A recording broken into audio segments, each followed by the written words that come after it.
It may say spring on the calendar, but it sure doesn't feel like that today. Shauna Hunt has the very latest on what winter is doing with us now. Shauna. Yeah, well, Cynthia, it's been a pretty nasty situation out here today. We have seen wet snow, thunder snow, freezing rain, rain. It looks like that is actually what's falling right now, at least where we're standing here on Front Street. So driving conditions have been pretty treacherous today. Slick, slippery roads, a lot of slush, and we can actually see some pretty good puddles forming here on downtown streets. And with heavy downpours potentially on the way, flooding is a concern as the spring storm continues sweeping through. With the ground still being frozen, the rain that comes down has no place to go. So we could see a lot of flooding in areas, and that's what we want people to be aware of. The afternoon brought a wintry blast as wet snow blanketed the GTA, and with it came a few cracks of thunder.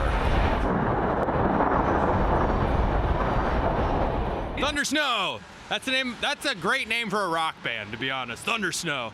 Several waves of weather will be barreling through many parts of the province. Regions north and east of Toronto still under states of emergency after last weekend's ice storm are also bracing for more freezing rain and potentially damaging winds. OPP Sergeant Carrie Schmidt is on the ground in Aurelia. Hydro crews, municipal workers are continuing to work on restoring power, clearing roads and moving trees and getting back to business. Many stores, many residences still without power, and it's been now 3, 4, 5 days. And obviously people are very concerned about that.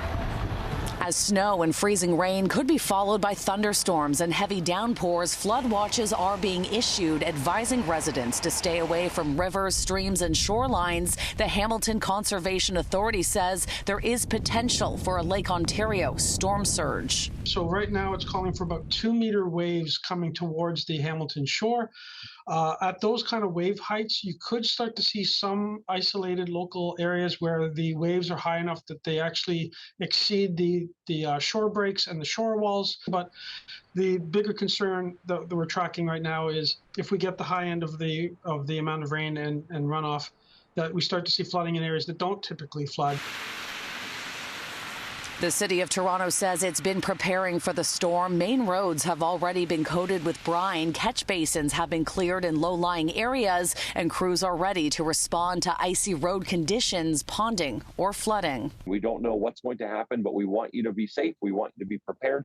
The city tells me the Salters were deployed late this afternoon. Warming centers have also opened to help get people off the streets and out of this stormy weather. The TTC is keeping close tabs on conditions that could potentially impact service, and Pearson Airport is reporting some weather-related delays.